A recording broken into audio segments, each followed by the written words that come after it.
Oye,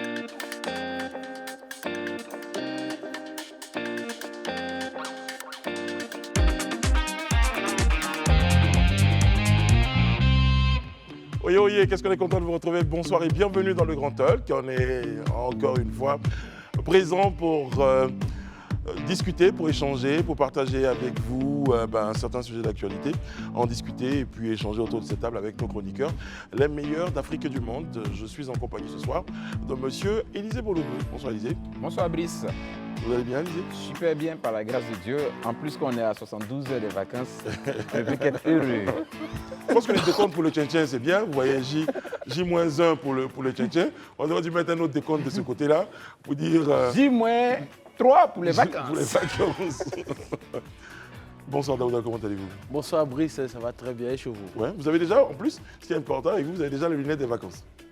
Ben ouais. Voilà. Daouda a déjà promis ses lunettes pour les vacances. Voilà ce Daouda que vous aurez. Voilà. Bientôt aussi les... Sur les plages. Voilà, les plages. Il faut enlever. Je vais demander sur quelle plage tu vas être doré. Non, moi j'ai fait du tourisme intérieur. Oui, non, mais oui, La je plage parle de à Bobo. plage intérieure. Voilà. Laquelle des plages? Ah, Bobo. Assini. Ok, d'accord. Il n'y a pas d'eau à Bobo, t'inquiète pas. Il y a un port à Bobo. Dans ma famille. C'est bien de faire du tourisme intérieur. Il y a beaucoup de belles choses Oui, à découvrir au pays. à découvrir en Côte d'Ivoire. Moi, je crois que je fais pareil. La Côte d'Ivoire est magnifique. Magnifique. Et il y a des personnes qui se battent pour que cette Côte d'Ivoire-là soit valorisée. C'est ça. Un clin d'œil tout particulier à quelqu'un qui a compris le message. À quelqu'un. Vous lisez dans mes pensées, lisez, arrêtez, je commence à avoir peur. Mais on a des fréquentations communes. donc c'est un peu Exactement. ça. Bon. Bon. On a dit on a choisi notre camp. Bonsoir Madame Bleu. Bonsoir Brice. C'est du Jacob Bleu? Oui, c'est du Jacob Bleu que je porte, qui est issu de la Ah ouais, non, collaboration. je parlais de la... C'est du Jacob Bleu, C'est ça, du c'est Jacob ça. C'est un de Bleu. ces tableaux Ouais. qui est Ah bon voilà, sous la forme d'une chemise et qui a été décliné, la plupart de ces tableaux ont été déclinés en plusieurs vêtements. Wow. Avec la collaboration avec une styliste qui s'appelle Olivia Pérez, qui est ouais. Donc, l'Ouest s'est mis ensemble. Toujours. On fait une belle collaboration Always. sur des modèles. Et ça a été exposé à Paris. Avec Je un beau pense défilé. qu'on va par contre envoyer les commerciaux voilà, pour le moment des pubs. Il n'y a pas de problème, on se rapproche de la fin de la saison, là, donc vous verrez, le trouver à la maison. Mais Daouda, il a fait surtout l'ancienne école. Là. C'est Où ça. quand vous évoquez, non, tout de suite derrière la station. Ah, monsieur, Bon, on a vu aussi spotter. Hein. exactement. Il a beaucoup voilà. spoté. Beaucoup. Non, mais c'est pas grave, c'est surtout important de pouvoir porter son... Et de promouvoir, exactement. Et non, surtout de porter son mari comme ça. Oui, je porte. Exactement, je porte mon mari. Faut le faire quand même. Celle-là, je ne l'avais pas prévu. Je crois que... Bon, mais c'est très bien. Monsieur Alain Toussaint, bonsoir, comment allez-vous? Bonsoir Brice, Content de vous retrouver. merci. Beaucoup de plaisir. Merci. Bon, évidemment... J'ai vu la lumière, je suis entré. J'ai dû reconnaître la silhouette de Daouda, donc je l'ai Tu suivi. l'as suivi. Il m'avait manqué. Merci Daouda. Pareillement. C'est le cas de le dire. Mesdames, Messieurs, on va commencer par une bonne nouvelle, hein, c'est ça. Bon, Alain nous a rejoint, il est de retour juste avant les vacances parce qu'on vous prévoit un petit moment particulier, un petit moment spécial là pour vendredi, pour la DER, pour la saison. Il y a le dernier numéro, donc on a prévu quelque chose. C'est un rendez-vous qu'il ne faudra pas manquer. Le prochain, en tout cas, c'est celui de vendredi. Donc demain, on a une émission, c'est l'émission du vendredi. Bon, notre sujet aujourd'hui concerne la CAN. On en parlait sur le plateau, on en a débattu. Eh bien, la 34e édition, vous le savez, de la CAN se déroulera en Côte d'Ivoire. On a l'intention que cette CAN-là soit, en tout cas, elle est annoncée pour être la plus belle CAN jamais réalisée. Très bien. On a eu la mascotte qui a été présentée, merci, qui a été présentée. Aquaba, voilà, qui a fait parler En bien? en bien. Oui, très bien, majoritairement, oui. Mais après, oui, justement, parce qu'après, j'ai vu tout le monde faire des photos avec la mascotte C'est ça. et tout ça. Mais la première question, la question qu'on s'était posée, c'était concernant, en tout cas, la question concernant la livraison des infrastructures sportives, et après, on parlera d'hôtelières. Il y avait un petit débat sur le plateau. À quel moment, parce que ça avait été déjà annoncé pour le 30, au 6, on faisait un peu le point, au 7, on n'a toujours pas d'informations. Et ça a changé, Daouda. Oui, mais bon, je pense que pour moi, rien n'a changé. Hein. Quand on dit 30 aujourd'hui, nous sommes le 12. La CAF et le ministère ont fait une visite des stades et des infrastructures. Ils disent que, selon ce que M. Daon Poller a dit tout est prêt à 99%, déjà. Et je pense que le représentant du secrétaire général de la CAF a lui-même il a été assez clair lors de la conférence de presse où il disait qu'on a assez de temps et énormément de temps pour mettre toutes les installations sportives pour démarrer la CAN. Donc, en gros... Au regard du niveau d'avancement. Du niveau d'avancement. Donc, moi, je veux dire, c'est vrai que sur ce plateau, on a eu un gros débat. Élysée voulait aller, peut-être, ils voulaient donner un calendrier spécial au ministère, mais ils ont leur propre agenda, ils ont leur calendrier. Le temps est arrivé, ils ont dit, voici le moment. Les stades seront livrés, tout ce qui est comme infrastructure sera livré. Donc, sincèrement, si la CAF elle-même qui organise cette CAN estime que tout va bien, tout est normal, qui sommes-nous pour nous plaindre de dire que c'est pas prêt? Oui, on peut avoir le droit de dire oui, on a quelques réserves, mais on soutient quand même cette évolution. On sait que il y a beaucoup de travaux qui ont été faits. On voit également, là même dans la vidéo, les infrastructures. On a envie d'accompagner également cet élan de savoir que nos infrastructures sportives et footballistiques sont prêtes à accueillir l'Afrique et le monde entier. Mais on a aussi le droit, si on a des réserves, de pouvoir les émettre également. Non, mais je veux dire, pour émettre ce genre de réserve-là, il faut être expert du domaine, en fait. Non, mais Daouda, là, vous m'avez coupé en là, plein. je reconnais parce que vous répondez à une question, domaine. mais j'en ai une autre qui va mettre un peu chroniqueuse. tout le monde à l'aise pour avoir l'avis d'autres. Parce que là, pour l'instant, vous êtes tous les deux à voir. Je n'ai pas eu l'avis d'autres personnes. Mais j'ai une question. Élysée, qui nous avait donné la date du 30 ? Et la date du 30 devait correspondre à quoi? Parce que Daouda me dit tout à l'heure, vous l'avez bien entendu, Daouda évoque le fait que bon, la CAF, le ministère, tout le monde a son calendrier, il peut faire ce qu'il veut au moment où il veut. Mais donc, alors que nous, on évoquait ici une question de date. Qui nous l'avait donnée? Sur la base de quoi cette date nous avait été donnée? Et quand cette date-là est arrivée à échéance, qu'est-ce qui s'est passé? Donnez-nous votre point de vue. Après, je reviens à Daouda, juste après Alain. Ok. On aura fait déjà un point de vue. D'accord. Avant déjà de répondre à la question, je voudrais déjà, si tu permets, situer un peu les choses. À aucun moment, ça je le dis honnêtement, nous avons exprimé une inquiétude ou bien nous avions déjà conclu pour dire qu'on ne pourra pas être prêt avant le temps. Ce n'est pas de ça qu'il s'agit. Moi, j'ai toujours dit une chose qui est fondamentale. Je dis qu'à l'impossible d'être tenu, on peut prendre des engagements sur des délais. Et puis, peut advenir que les circonstances, aussi bien naturelles que des circonstances indépendantes de notre volonté, ne permettent pas d'atteindre ces dates-là. Mais il est important de revenir dire aux gens, ou de revenir dire à ceux à qui on a donné les dates, que vraiment on l'avait dit à telle période, mais ça n'a pas été possible parce que voici. La date concernant le 31... Il y a quelqu'un qui est bien à l'exercice, c'est l'ONESI. Voilà, je viens maintenant pour répondre à la question.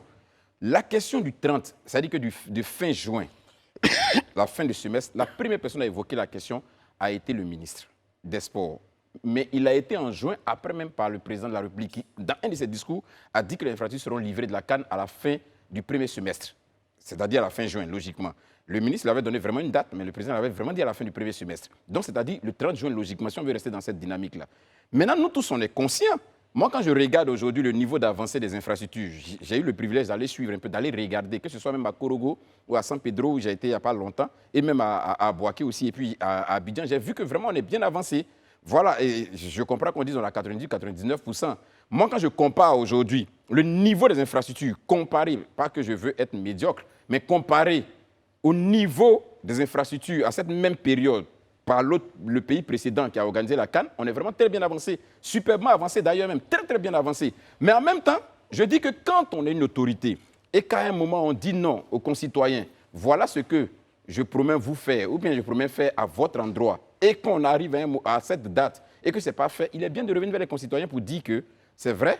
La preuve, hier à la conférence de presse, on nous a donné des dates. On nous a dit par exemple qu'une mission d'inspection de la CAF sera là à partir de la mi-juillet, qui va venir faire l'inspection du stade.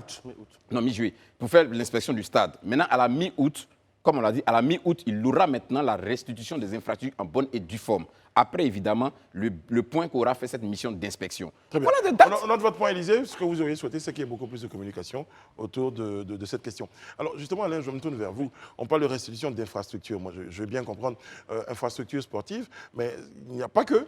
Ou bien, quand on parle, cette date-là n'évoquait que les infrastructures sportives. Non. Parce qu'il y a les hôtels quand même qui... Moi, personnellement, les hôtels me font peur. Oui, je pense que c'est un ensemble, l'organisation d'une compétition comme la CAN. Déjà, les interrogations sont légitimes parce que le gouvernement a investi énormément de fonds pour accueillir l'Afrique et le monde. Et le rythme auquel ces chantiers évoluaient avait suscité quand même beaucoup d'inquiétudes. Maintenant, il y a les stades, d'une part, et puis de l'autre part, il y a également les infrastructures hôtelières. Est-ce que ces infrastructures-là seront prêtes à temps? Voilà. Là, on attend peut-être une visite d'inspection du comité d'organisation. Je pense que c'est important. Moi, aujourd'hui, en tout cas, moi, je suis vraiment rassuré parce que lors de cette conférence de presse, ils ont fait le tout à 360 degrés concernant le transport, la sécurité, l'hébergement. Donc, c'est vrai que l'attention s'est focalisée sur les stades, mais ce n'est pas tout ça, en fait. Ils ont pris tout en compte. Même, comment on appelle ça, ils disaient même que là, actuellement, pour certains stades, c'est juste des questions de câblage. Déjà, tu parlais de mi-août et de fin août. Ils allaient faire la pré-homologation des stades et après, ils vont livrer les stades à la CAF et le COCAN. Ils vont commencer à organiser la CAN. Moi, je suis rassuré. Je suis sûr que, comme le président l'a dit, on aura la plus belle CAN de l'Afrique. Et puis, il faut y croire parce qu'on est tous dans un élan pour accompagner notre pays vers cette CAN. On n'a pas le droit à l'erreur et tout ce qui peut permettre de pouvoir donner aussi une bonne image à notre pays parce qu'on est à 6 mois. 6 mois, ça passe vite. J'ai lu dans on va dire les commentaires, on a assez de temps et énormément de temps pour mettre toutes les installations sportives. Très bien, oui. Mais derrière ça, nous aussi, on veut accompagner ce mouvement. On veut aller vite. On veut également aller vite, c'est vrai, parce que tous les autres pays nous regardent.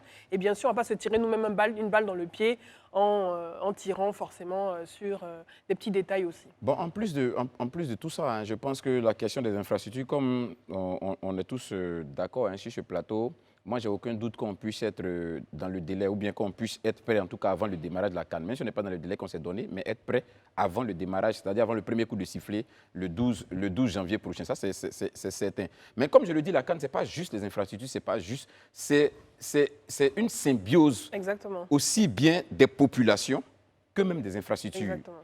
Donc, les populations qui, elles, doivent porter cet événement, parce que pour moi, ce n'est même pas les politiques. Les politiques, peut-être, ont la vision. Mais ceux qui vont porter cet événement, c'est les populations. Et ces populations-là ont besoin d'être informées au quotidien de l'évolution des choses, pour qu'on soit tous au même niveau d'info et qu'on puisse porter, pour ne pas que chacun danse plus vite que l'autre. En fait, c'est aussi important. Pas qu'au dernier moment, parce que vous, comme Alain le disait, mais si aujourd'hui on arrive à se poser des questions, mais c'est légitime, parce que les gens n'ont pas d'informations, donc ils sont en train de se poser des questions. Mais est-ce que ça évolue dans le bon sens? Est-ce que ça va même comme on le souhaite? Donc il est bien que quand même on ait, et c'est pourquoi j'ai dit la dernière fois, avec le dévoilement de la mascotte, pour moi c'était vraiment, on venait de là de dérouler la phase maintenant communicationnelle sur le COCAN, parce que jusque-là on a quand même traîné les pieds là-dessus. Pour rebondir sur ce que tu as dit par rapport aux hommes, la première impression qu'on a d'un pays, c'est l'aéroport également. C'est-à-dire que les personnes qu'on rencontre à l'aéroport, que ce soit au niveau de la police, des agents, il faut sensibiliser. Et je pense qu'on rentre dans une phase, comme tu as dit, communicationnelle, où il faut et en même temps sensibiliser les populations à travers des spots pour rappeler cette hospitalité qui fait de nous on va dire un pays assez unique en termes d'hospitalité. Rappeler ça également à ces populations. On a des bénévoles. Je crois qu'on aura des milliers de bénévoles également qui vont accompagner et guider toutes ces personnes qui vont venir dans notre pays. Mais il faut sensibiliser les populations à vraiment accueillir cet événement, à elles-mêmes s'approprier et à être ce visage que, on va dire, l'Afrique va voir lorsqu'elle viendra en Côte d'Ivoire, et que ce soit à l'aéroport ou que ce soit dans les villes, dans les villages. Mais pour caricaturer, pour amener ça donc à l'image d'une maison qui accueille les étrangers, quand vous accueillez les étrangers, vos parents vous disent que les enfants, tout le monde, nettoyer la maison, manger les tables, souriez. Mais je pense que d'ici la semaine prochaine, pour l'info que j'ai pu avoir, je sais que la semaine prochaine, le COCAN va commencer à faire les inscriptions des bénévoles qui vont aider les gens pour l'accueil, pour les guider et autres. C'est déjà bon. Je crois que le 6 mois, donc c'est le lieu d'appeler tous les jeunes à aller sur le site du COCAN pour avoir l'information. C'est l'année de la jeunesse. C'est le lieu aussi d'avoir un petit boulot durant ces... Ah, c'est payé? Je ne dirais pas ça officiellement, mais un petit boulot. C'est un petit boulot. C'est payé, c'est payé. Voilà. Donc, allez-y, regardez sur le site et allez vous inscrire. Alain, je vous écoute. Très bien, on ira s'inscrire alors.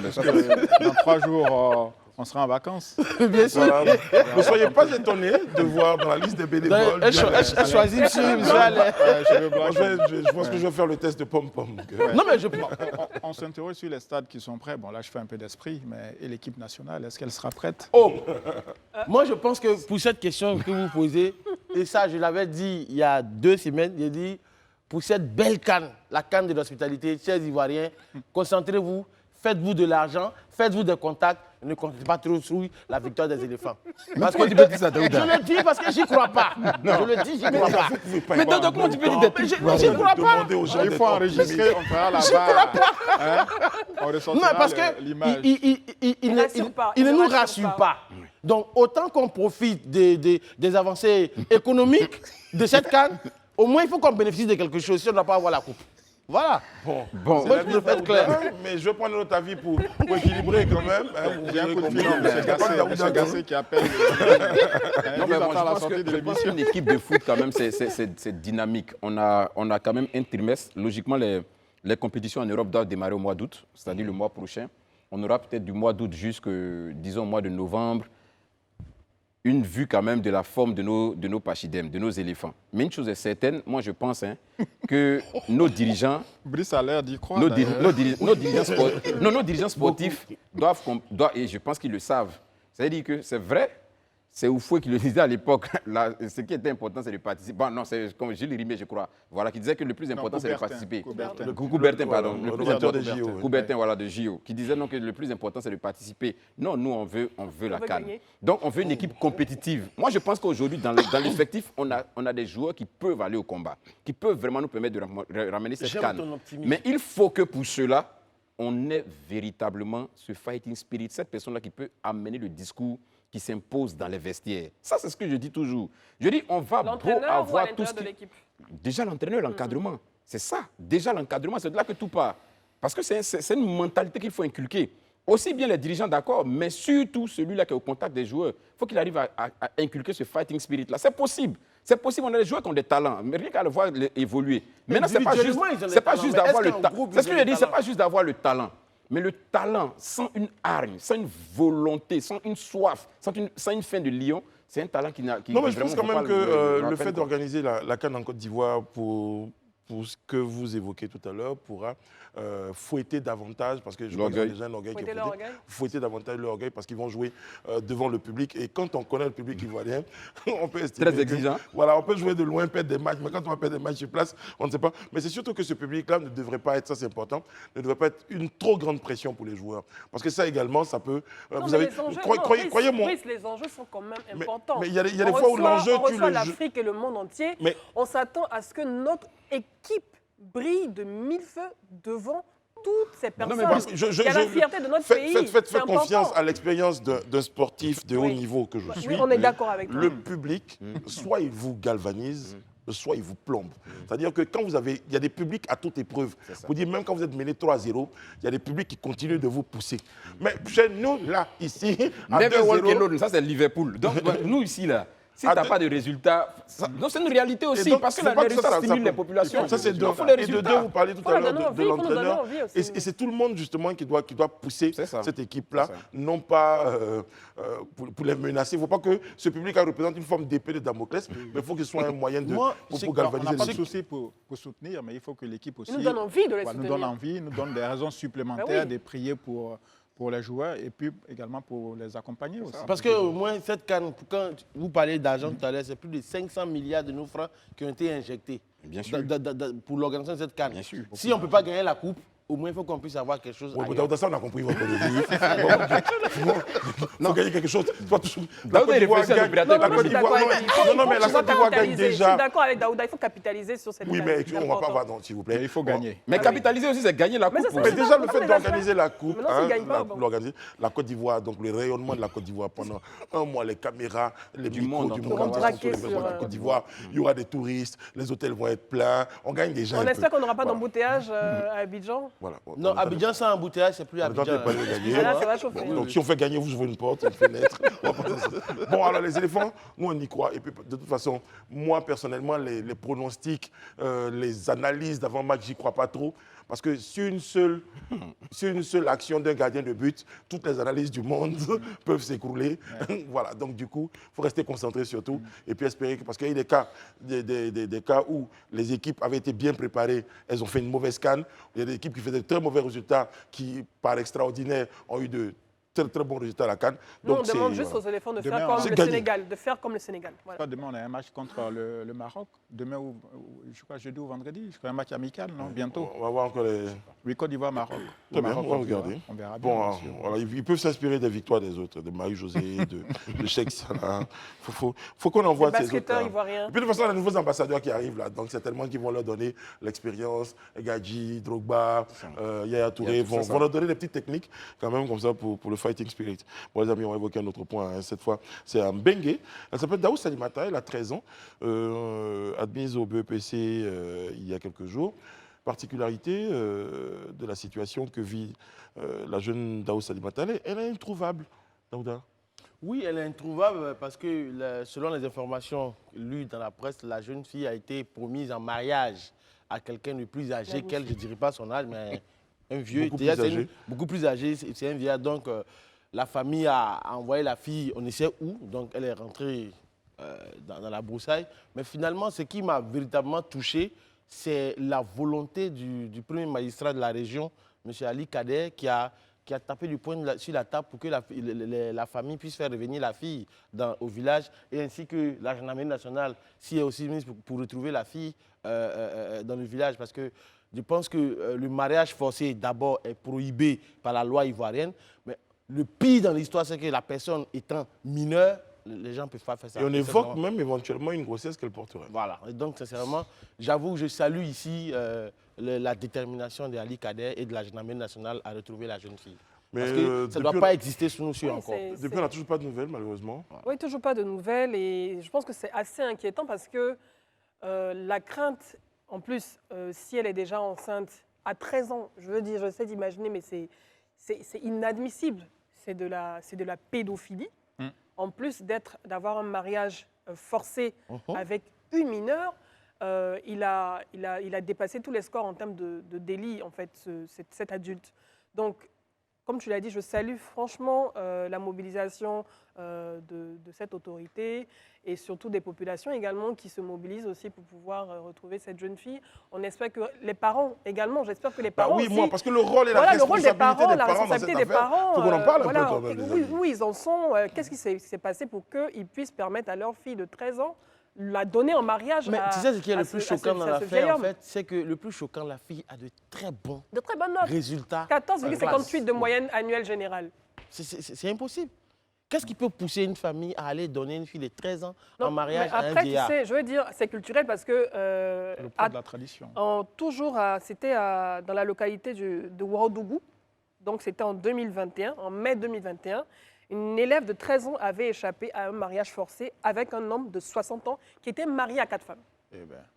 Voilà. Il avait déjà 4 femmes. Il avait déjà 4 femmes Non. et il a décidé, voilà, pédophilie et en plus, voilà, Mariage mariage forcé, forcé. simplement. Non, je Mais la pense- désolation de Daouda, c'est le fait que le monsieur ait 4 femmes ou bien c'est le Non, fait mais qu'il ça prenne me des choque. bébés. Tu as déjà 4 femmes et tu veux encore. C'est un autre débat, Daouda, c'est un Franchement, autre bon. débat. Ça, c'est un autre débat. Non, je pense que c'est le poids de La nos tradition. traditions et puis également la pauvreté. On ne sait pas ce que la famille reçoit en contrepartie parce qu'il y a forcément... Parce que quand il a 4 femmes, marchandage. c'est pas le Voilà. moins nanti du quartier à qui on donne.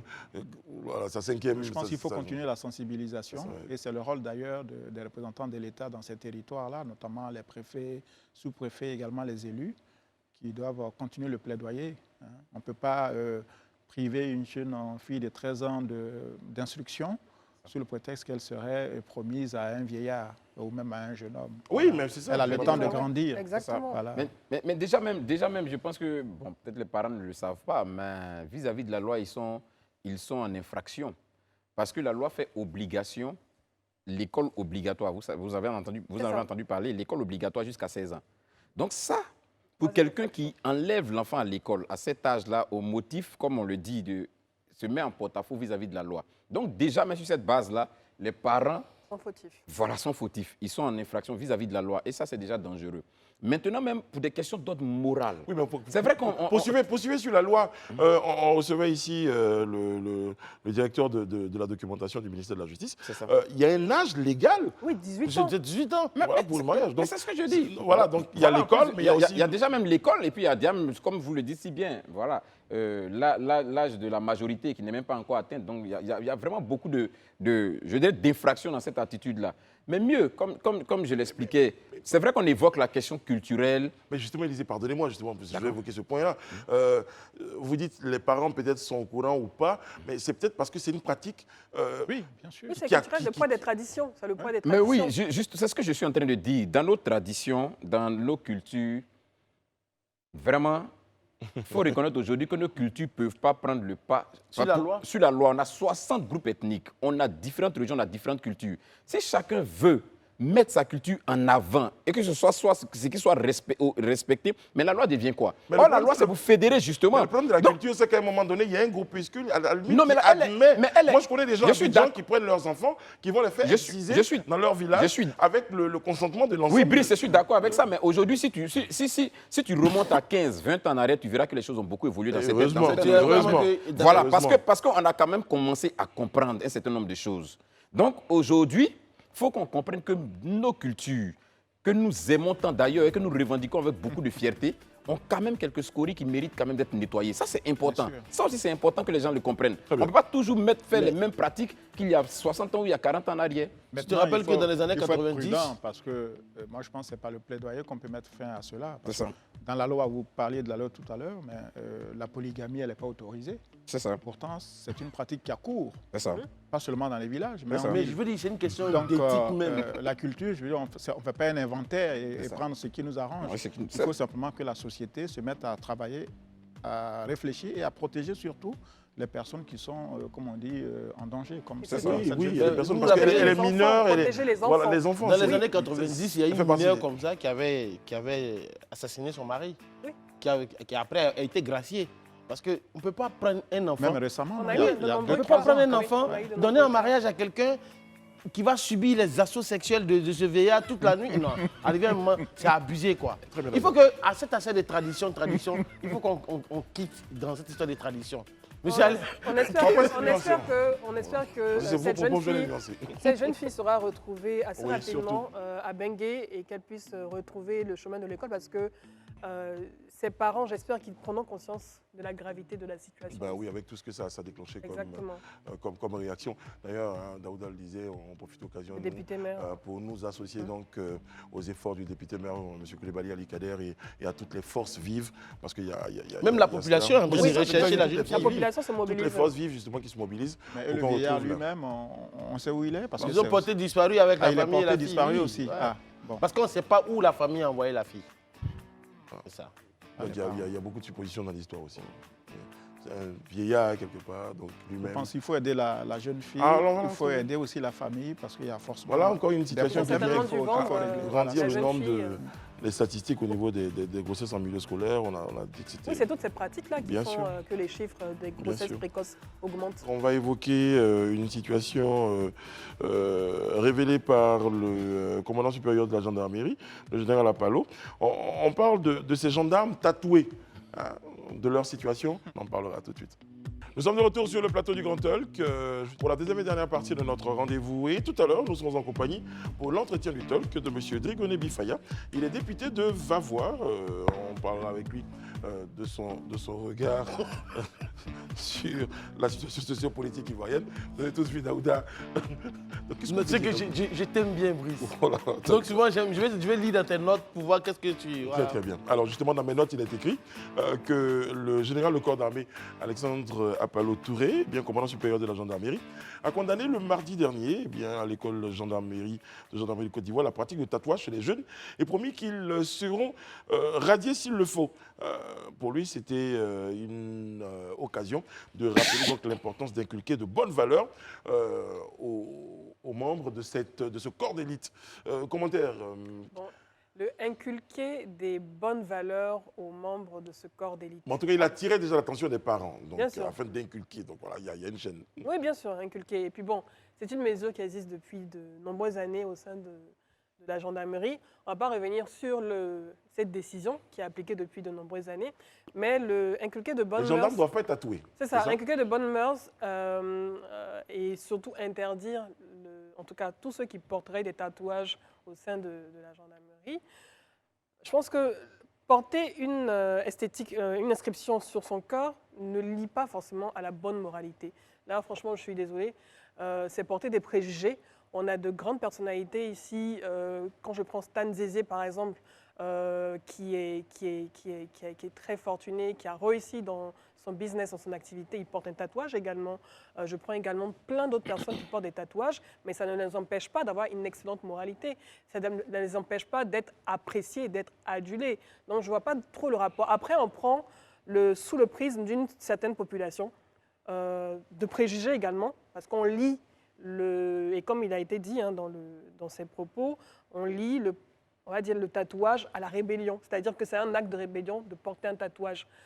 Tout le monde ne veut pas exprimer une rébellion en portant un tatouage aussi. Très bien. Donc, après, c'est un choix.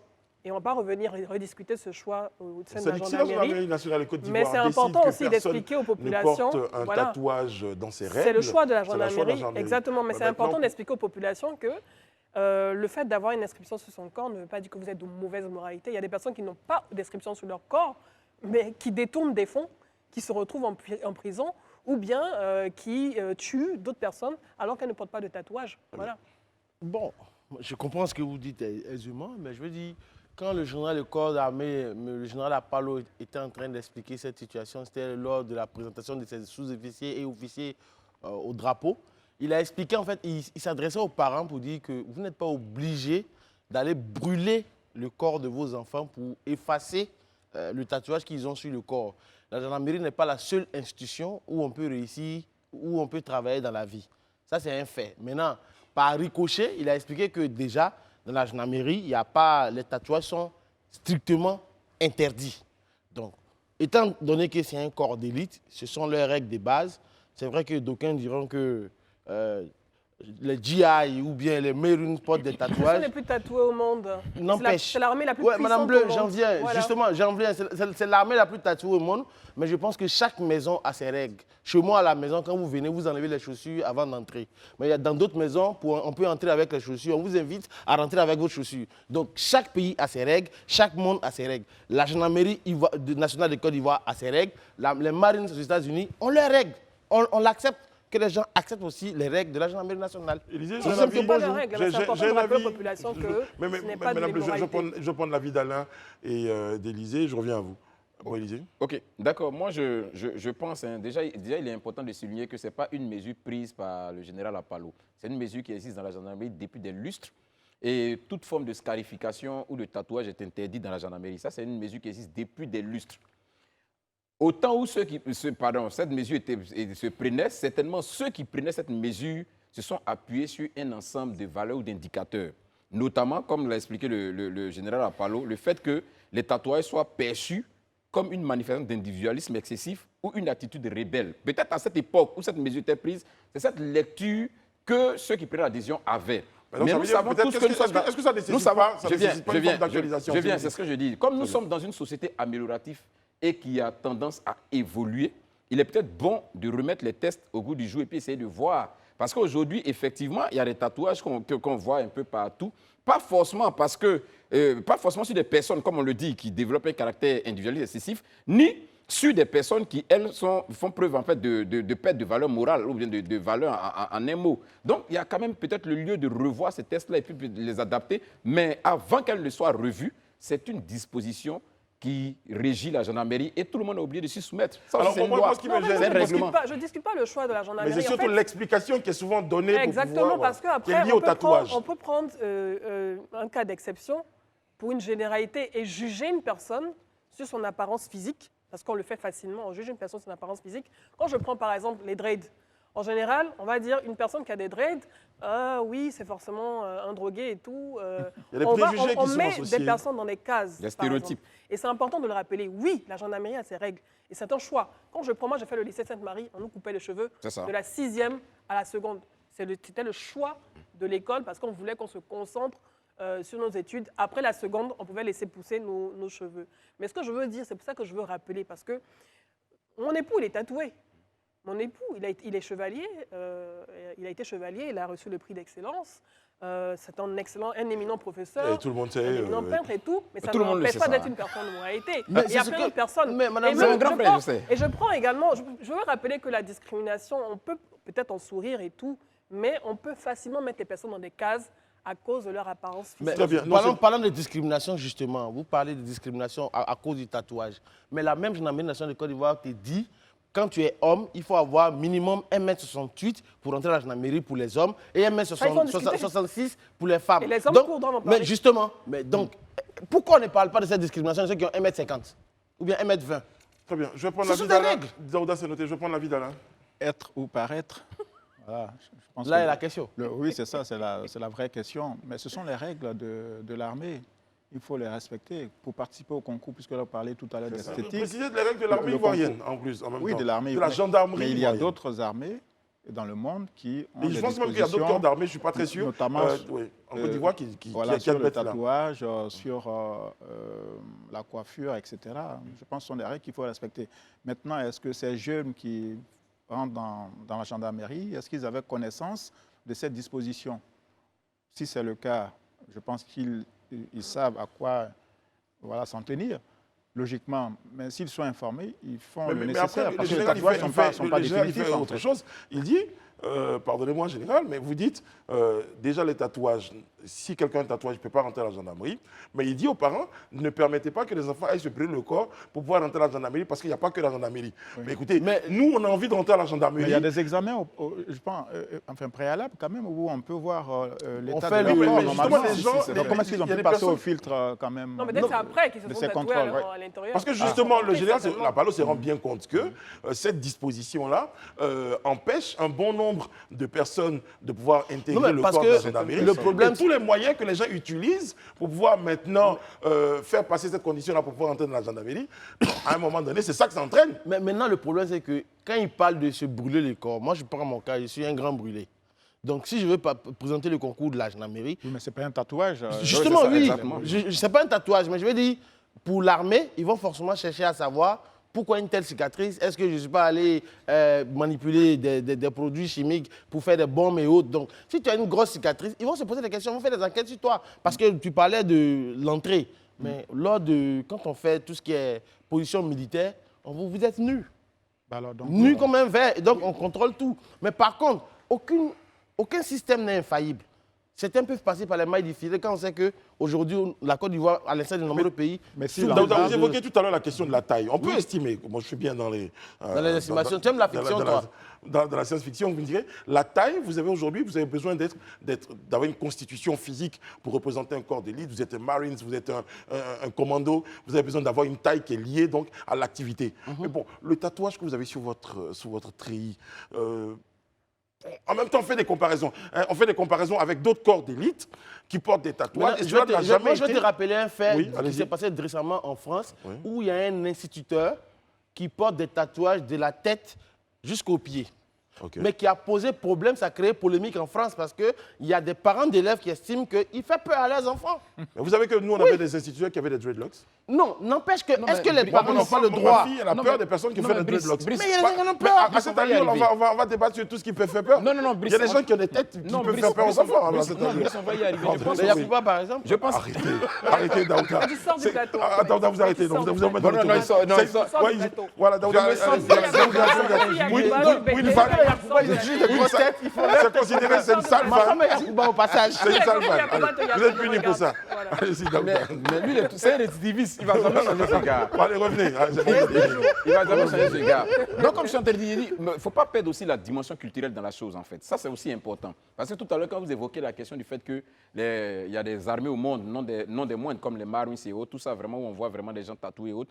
Mais c'est une culture qu'ils ont, que nous n'avons pas forcément. Le tatouage, c'est quelque chose qu'on a copié copiées. Ce pas des choses qui viennent de nous-mêmes, en fait, en réalité. Non, Donc, on n'en sait pas rien. du tout. On a la scarification Oui, qui on a fait la un peu scarification office dans de nos tatouage traditions. aussi. oui, dans notre tradition. non, mais quand je parle de tatouage, je suis en train de parler des tatouages. On a le henné, on a Oui, Attends, qui je sont pas viens. liés Je suis à en la train de parler de- tradition. Non, C'est mais ça. est-ce que vous permettez que je finisse? le Moyen-Âge africain. J'ai 2 minutes sur le sujet avant je parle de l'invité. J'ai 2 minutes tatouage. sur le Ok, sujet. je suis en train de parler de tatouage dans la forme Fantaisiste. qu'on connaît, dans la forme qui est semblable à celle que nous avons perçue, en bonne et due forme des Occidentaux. C'est de ça que je parle. Je ne suis pas en train de parler même pas des des scarifications qui sont faites Occidentaux. pour des problèmes de santé ou bien dans la culture africaine. mais Daouda, Ça, c'est c'est important de pas des Élysée, c'est- Élysée, il y a des tribus, Les Maoris, voilà, de exactement. Maoris. Donc, c'est pas lié aux Bon, si tu Occidentaux. veux, bon, si vous voulez, les Maoris, ce n'est pas le continent africain. Voilà, donc ça, on peut arrêter. Oui, mais même C'est il y a pas des c'est peuples- pas- il y a des c'est peuples pas notre africains tradition. qui C'est se pas notre battent. tradition. Les Maasai au C'est Kenya, c'est pas vous notre allez, c'est pas notre tradition à ivoirienne. Nairobi, Les vous Maasai, allez- Ah, il a réduit. même si C'est vous bon. voulez aller C'est bon, il a réduit. même si vous voulez aller au Burkina, il y a des tatouages. C'est pas la c'est Bon, pas d'accord, notre il a réduit la c'est Côte pas notre d'Ivoire, culture c'est bon. ivoirienne. Ça, au moins, on est d'accord dessus. Mais chez lui, il y a la Ça scarification. scarifie, Mais on c'est- scarifie le mais visage. laissez-le, je moi, peux s'expliquer terminer un peu. Bon. Tu as la scarification chez toi et puis la gendarmerie te dit, depuis 1960 quand elle a été créée, ou bien depuis 1940, elle te dit, elle ne veut pas de personnes scarifiées, elle ne veut pas de personnes tatouées. Sur la Tatoué, base, pas scarifié, c'est tatoué. Parce que... je dis scarifié parce que Avant, moi j'ai il y avait appelé la scarifié. gendarmerie, Avant, il y on dit avait la la scarification scarification qui et était les là. tatouages. Oui, avant. Voilà, sont interdits là-bas. Oui, Voilà, ça, c'est sont grave. interdits, voilà. Bah oui, Donc ce que je suis en train de... Oui, c'est comme pas on dit, grave. Dites-moi, on c'est peut la con- qu'est-ce on qu'on peut appelle considérer... scarification On dans peut les- considérer... les traits, là, les on peut traits. considérer- C'est-à-dire que si vous avez ce trait là, con- vous pouvez pas. Avant, vous Il va étiez- terminer. Les tests pas de scarification. Maintenant, c'est vous qui voyez la nature de la scarification. Moi, je ne vais pas la définir ici. Scarification, vous prenez le dictionnaire, vous voyez ce que ça veut dire. Moi, je ne sais pas si c'est sur le tronc ou bien si c'est sur le dos, c'est sur les cuisses, j'en sais rien. C'est de ce que sur la gendarmerie dit les scarifications et tout ce qui est tatouage est interdit. Ça, ils ont pris ça, comme je l'ai dit, dans un contexte précis, peut-être des années en arrière, tenant compte de notre contexte culturel. Et géopolitique. Comme je le dis, aujourd'hui, la situation est évolutive. Peut-être qu'il est temps de s'asseoir et puis regarder, mais c'est une disposition qui a été prise. Ce n'est pas une disposition qui émane du général Apollo. Mais Donc, ça, comme on sait que on la a bien société, elle est compris, on est évolutive. tous d'accord. Non, on a à bien dire que compris. si on en parle, c'est peut-être parce que il y a peut-être une réflexion à mener autour de la Mais question. bien sûr. Parce que je pense qu'il doit y avoir des raisons. C'est pour des questions de pour empêcher qu'on vous identifie. Si vous avez un tatouage pour être identifié, c'est peut-être qu'il y avait des raisons à l'époque, mais Mais même quand on va à la police, C'est quand on terminé. a fait un crime, on demande les signes distinctifs. Donc, Oui, franchement, il Mais porte voilà. des tatouages. il porte Voilà, un tatouage. alors, aussi. Donc, donc, un gendarme qui porte un tatouage, déjà, tu es un danger pour ton unité. Déjà, on te retrouve facilement. Hein. On dit qu'il a une tête de mort sur son bras. Ça va comprendre. bon, allez, de toute façon, le général a fait sa sortie et on souhaitait la commenter. Allez, on va recevoir l'invité maintenant, les amis. Monsieur Drigoné Bifaya est député de Vavois. Il nous rejoint sur le plateau du Grand Talk. Monsieur Drigoné, merci de nous rejoindre sur le plateau du Grand Talk. Après, il faut qu'on discute un peu avec l'ensemble des équipes pour savoir qui est tatoué ou pas sur le plateau. Moi, j'ai essayé, hein, mais je vous dis, je suis tatoué, personne ne voit. Moi, je suis tatoué. Je vais le faire Voilà. bientôt. Moi, je suis tatoué. Bon, après, Tatoué. Ouais, Moi, pas du tout. Oui, je suis tatoué, oui. après, Ah oui, ouais. bon. Et Élysée Non, moi, Allez, pas du tout. Bon, C'est moi, bon. mon premier tatouage, gagnais- justement, c'était pour ne pas rentrer à la gendarmerie. Je tiens à signaler quand même que j'en ai reparlé pour gagner 15 secondes pour permettre que l'invité s'installe. Allez, point, c'est terminé. Monsieur Drigoné Bifaya, bonsoir. Bonsoir. Merci d'être sur notre plateau. Vous êtes député. Aujourd'hui, la première question, hein, on va aller tout de suite dans le vif du sujet. Quel est le regard aujourd'hui que vous portez sur la situation sociopolitique en Côte d'Ivoire? Est-ce que vous pensez qu'on a un environnement apaisé? Est-ce qu'aujourd'hui les élections vous font peur? Comment vous appréhendez un peu la situation? Je vous remercie. Vous savez que ce pays-là vient de loin. Avec la situation que nous avons connue, je pense que de part et d'autre, il y a quand même eu beaucoup de pas. Et le président de la République, son Excellence Alassane Ouattara, a même nommé un ministre pour faire la réconciliation, pour faire de cela son cheval de bataille. Et pour moi, quand même, l'atmosphère aujourd'hui a apaisé, à travers même le dialogue politique qui a eu lieu à plusieurs reprises. Et tout cela, aujourd'hui, l'un dans l'autre, nous permet de voir quand même comment le pays évolue, avec cette stabilité qui a permis au président de la République de réaliser tout ce que nous voyons aujourd'hui. Parce que s'il n'y a pas un environnement apaisé, on ne peut pas réaliser tous ces projets, ces grands projets aujourd'hui. Et avec l'événement même de la CAN qui arrive, tout et tout, bon, si le pays est en guerre ou il y a violence, vous pensez que... Vous parlez de stabilité, c'est vrai, mais ce qui pose problème dans la tête d'un bon nombre d'Ivoiriens, Oui. c'est qu'on est stable jusqu'à la période des élections. Parce que à partir de là, il commence à avoir des inquiétudes, parce qu'on se dit qu'en Côte d'Ivoire, les élections sont conflictuelles. C'est pour ça l'expression. Donc, source de conflit. Source de conflit, oui. Ben voilà. Non, en fait, c'est vrai, où il y a concurrence. En fait, c'est même dans tous les pays au monde. Et on a vu dernièrement aux États-Unis comment les élections se sont passées. C'est-à-dire la grande démocratie. C'est-à-dire c'est là-bas, nous tous, on prend un exemple. On dit non, la grande démocratie qui nous... C'est bien de prendre cet exemple pour voilà. dire, mais bon, c'est arrivé Voilà, c'est l'année arrivé. dernière, mais bon, ça, si ce Non. n'était pas arrivé il y a Voilà. une trentaine d'années, Voilà. alors que nous, systématiquement, à chaque Non, fois qu'il y a je une veux élection, on est dire inquiet. qu'il faut que nous, les politiciens, nous communiquons beaucoup. Très bien. C'est-à-dire, nous, les politiciens, nous rassurons nos partisans. Parce que souvent, c'est les politiciens, de par leur langage, qui citent leurs partisans. Et si nous tous, nous signons même une charte, merci pour le mot, pour dire non, voilà, il y a des propos qu'il ne faut pas tenir dans cette période.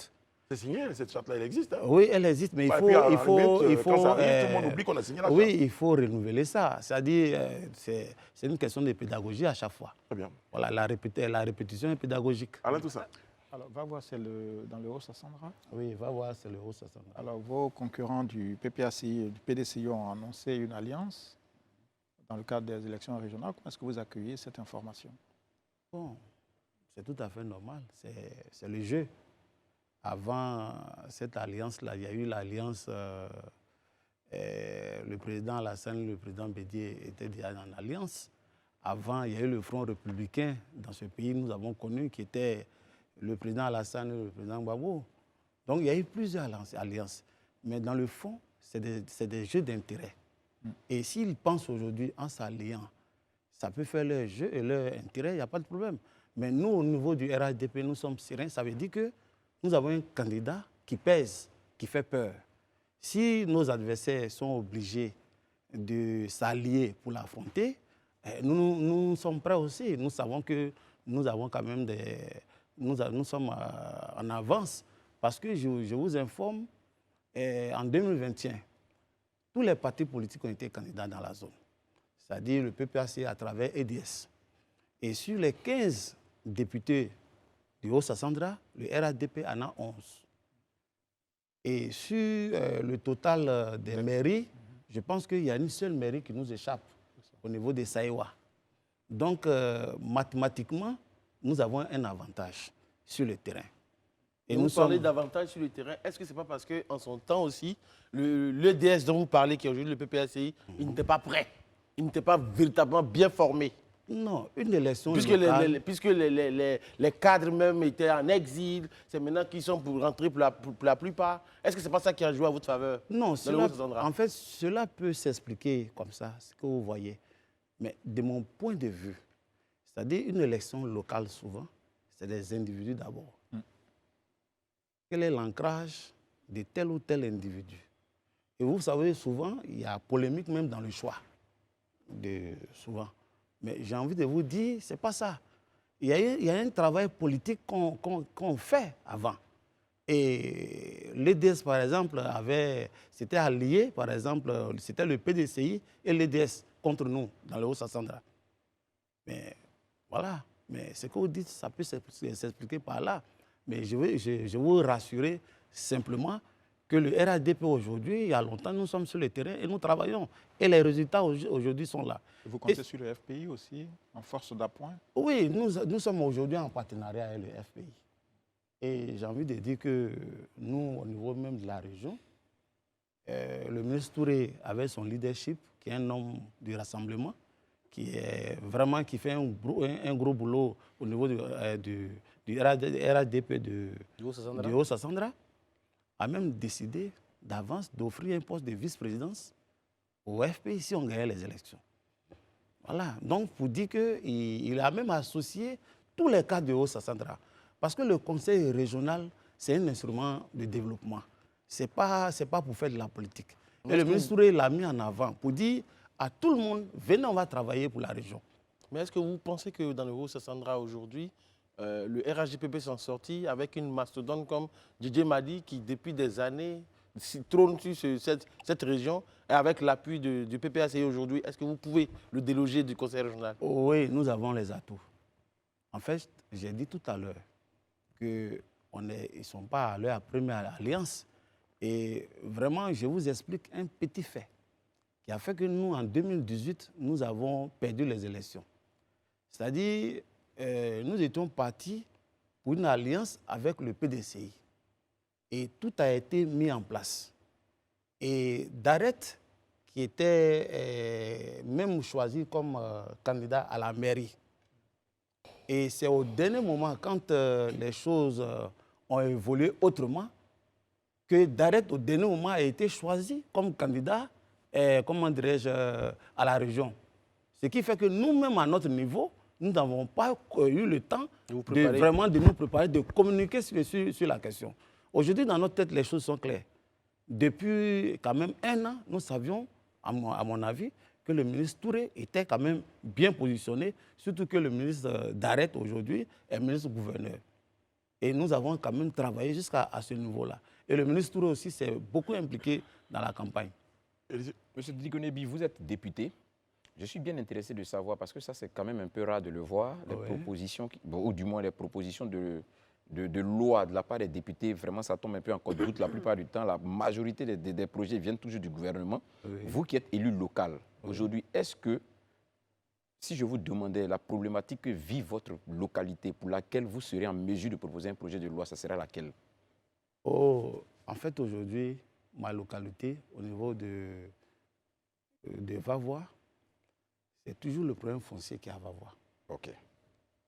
Voilà. Et le gouvernement a déjà pris vraiment toute forme de loi là-dessus. Mais souvent... Mais ça ne devait donc pas poser de problème si le gouvernement a pris... Okay. En fait, je viens. Okay. Une chose est de promulguer des lois. Et une chose aussi est de les appliquer sur le terrain. Okay. Et aussi, il y a la méconnaissance même de la loi elle-même aussi. Okay.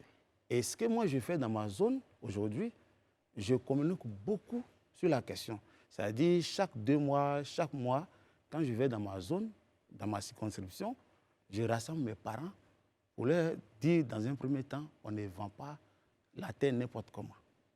Et aujourd'hui, je vous parle, tous les conflits que nous avons dans la zone là, c'est des conflits fonciers. Et je prends des exemples. C'est même pareil dans plusieurs parties du pays. Hein, bon, je parle de ce que je comprends. Moi, je renchéris, c'est tout. Voilà. Même depuis hier soir, j'étais en train de dialoguer avec des jeunes qui étaient même prêts à l'affrontement sur la question des bas-fonds, où on fait le riz aujourd'hui. Parce qu'il n'y a même plus d'espace cultivable aujourd'hui. Donc, tout le monde se rue sur les bas-fonds. J'étais pour parler avec eux jusqu'à 1h du matin. Parce que je leur ai demandé de partager la parcelle. On est arrivé à un accord, mais le samedi même, je vais encore parler avec eux. Donc, j'ai envie de vous dire que c'est ce domaine-là que vraiment on doit beaucoup travailler là-dessus. Sinon, concernant le gouvernement, c'est bien, les initiatives, la plupart viennent du président parce que c'est lui qui cherche à gouverner, c'est lui qui impulse l'action du gouvernement. Voilà. C'est sa vision. Mais le problème, c'est que vous êtes les porte-parole de la population dans ces régions. Donc souvent, pour aller dans le sens de l'Élysée, c'est que souvent les populations vous disent on a tel problème. Aujourd'hui, il est rare de voir à l'hémicycle des députés proposer des projets de loi. Mais je vous explique la chose simple. Cher frère, Daouda, vous savez aujourd'hui que les problèmes de nos populations, c'est quoi?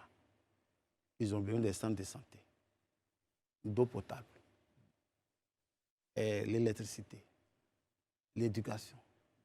Voilà les piliers. Et aujourd'hui, Dieu merci, la zone de Vavois, qui était à 19% quand le président Alassane venait. De taux d'électrification. Voilà. Okay. Nous sommes aujourd'hui à 85%. Vous voyez, mon village était dans l'obscurité. Aujourd'hui, quand j'arrive au village, Dieu merci, je dors sur la climatisation aujourd'hui. Et vous pouvez regarder le talk. Voilà, je regarde souvent. Je regarde le talk souvent.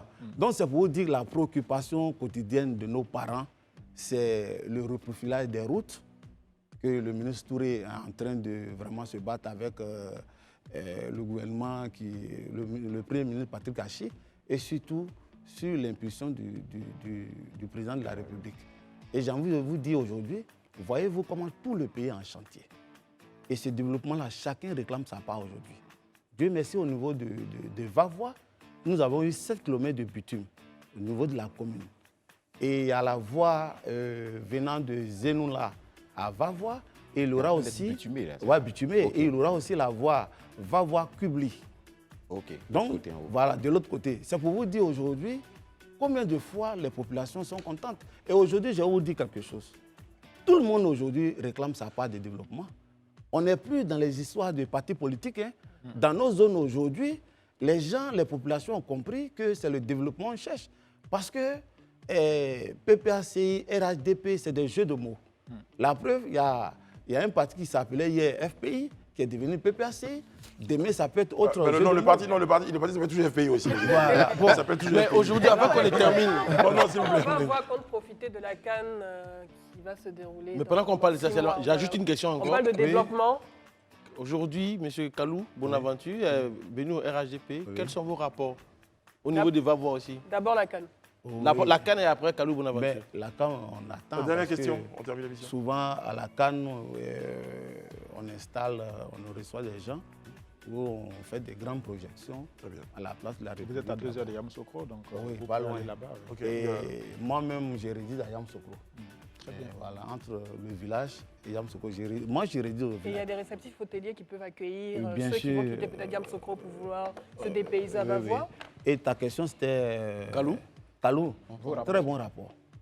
C'est un jeune frère que nous avons accueilli les bras ouverts.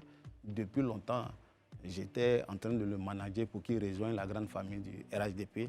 Chose faite, Dieu merci, il est aujourd'hui candidat RHDP et je pense qu'il va gagner ces élections-là. Merci beaucoup, hein, M. Drigoné Bifaya. J'avais une autre question que je vous posais hors antenne. Parce que je tiens à rappeler à mes chroniqueurs que c'est possible aussi. Hein. Si vous avez des questions, vous pouvez les poser hors antenne. On a des impératifs de temps, c'est important de le souligner. Parce que je vous pose la question. Vous étiez à la FESI, aujourd'hui vous êtes député. Qu'est-ce qui a marqué votre parcours? Vous me répondrez hors antenne. Mais il peut nous en donner un avant. Non, on n'a Il peut dire on un n'a pas mot. le temps. On a été très heureux de vous recevoir sur le plateau, hein, Merci honorable beaucoup. Drigoné Bifaya, député de Vavois. Merci Alain, content de nous avoir retrouvés. Merci Élisée Daouda, qui depuis longtemps se rapproche de ses vacances. Ah oui. Et puis Madame Bleu, qui porte encore son mari. Voilà, qu'on salue au passage. Jacob Bleu. On vous dit demain, on sera présent, Inch'Allah. Prenez soin de vous et des autres. Que Dieu veille sur vous, que Dieu veille sur la Côte d'Ivoire. À demain. Ciao, ciao.